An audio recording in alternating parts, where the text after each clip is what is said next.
দিতে হয়, আমরা সেটার জন্য আপ্রাণ চেষ্টা চালাবো, সেটা কোনো সন্দেহ নেই।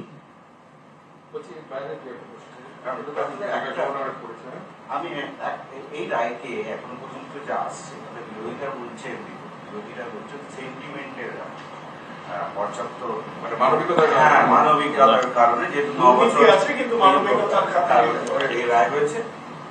তার বলবে, তুমি বলো না, বলো না, বলো না, মানে তার মানে বিরোধীরা যদি বলেন এটা মানবিক রায়, তাহলে বিরোধীরা কি তাহলে কোনো একটা অমানবিকতার পক্ষে দাঁড়াতে চাইছেন?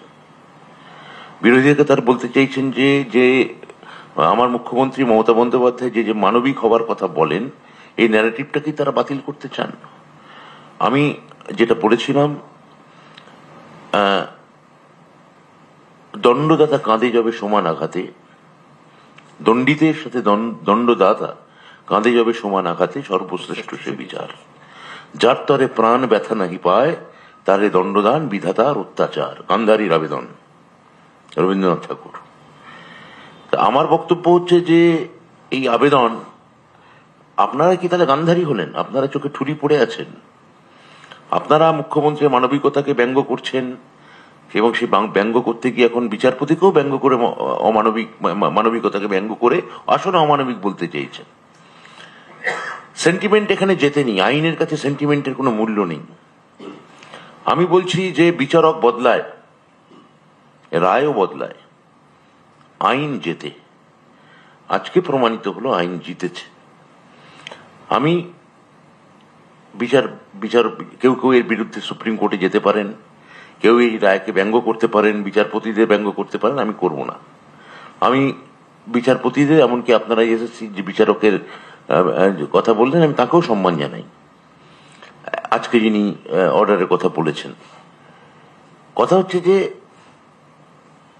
মানে বিচার এইটা হতে পারে না যে যে অভিযুক্ত অ্যাকিউজড তার কথাই শুনবে না, তার কোনো বক্তব্য নেই। আমি রায় দিচ্ছি মানে আমি ভগবান, তোমার আর কোনো বক্তব্য থাকতে পারে না, কিন্তু আমার আইনের ন্যূনতম বুদ্ধি বলে যে অভিযুক্ত তার একটা বক্তব্য যেন থাকে। যখন তার বক্তব্য শোনা হয়নি, কই সেটা তো বলা হয়নি অমানবিক, কই তখন তো বলা হয়নি যে তখন সেন্টিমেন্ট কাজ করছে।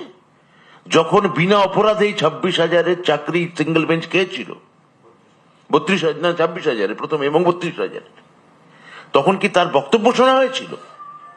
তাদের কোনো বক্তব্য ডেকে জিজ্ঞেস করা হয়েছিল যে আপনারা ঠিক না ভুল? কিন্তু তখন সোশ্যাল সামাজিক সৌধ নির্মাণ চলছে। আসুন আমরা ভগবানের স্ট্যাচু গড়ি।